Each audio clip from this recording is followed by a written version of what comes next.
You can repeat a lie over and over again, but it doesn't make it true.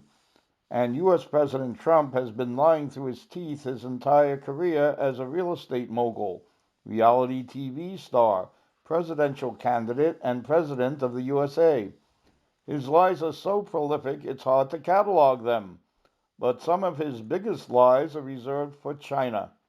China has been Trump's bête noire throughout his presidency.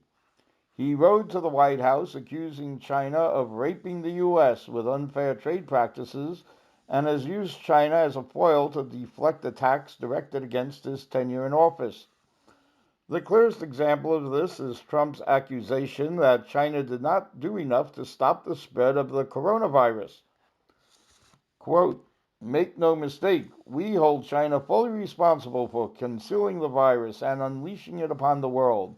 They could have stopped it. They should have stopped it. It would have been easy to do at the source when it happened. The absurdity of that charge should be obvious to any thinking person. Even to this day, Trump's own medical advisors say that they don't know much about the epidemiology of COVID 19. Its mode of transmission is still subject to debate, and its etiology is still under study. Early on, the advanced Western nations made light of its potential as a pandemic, not taking it seriously until its spread was out of control. As a result, they suffered severely with deaths in the tens of thousands and devastated economies.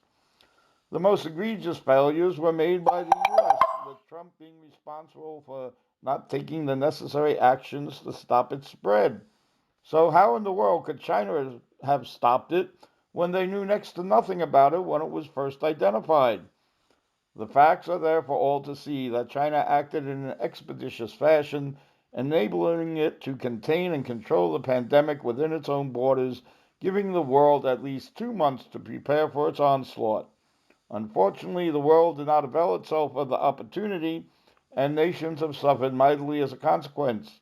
How, may it be asked, is that China's fault? Besides these facts, recent evidence from Europe and the Americas shows that COVID 19 was already circulating in wastewater months before the outbreak in Wuhan. As anyone familiar with the science of epidemiology knows, the ultimate origin of the coronavirus is still unknown, and it only serves political purposes to cast blame on any particular country or people. It's less ridiculous to say, as Trump has, that as soon as the trade deal was done, the ink wasn't even dry and they hit us with the plague. Trump's other allegations against China are equally false and misleading.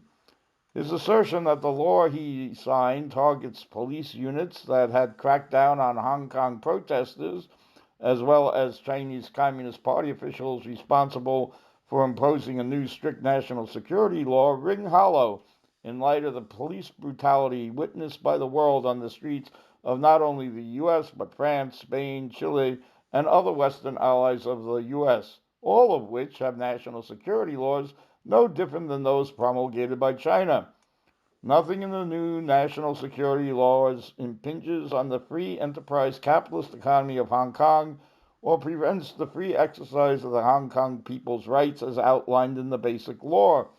What is prescribed is abuse of those rights by a militant minority that wants to impose its will on the Hong Kong people.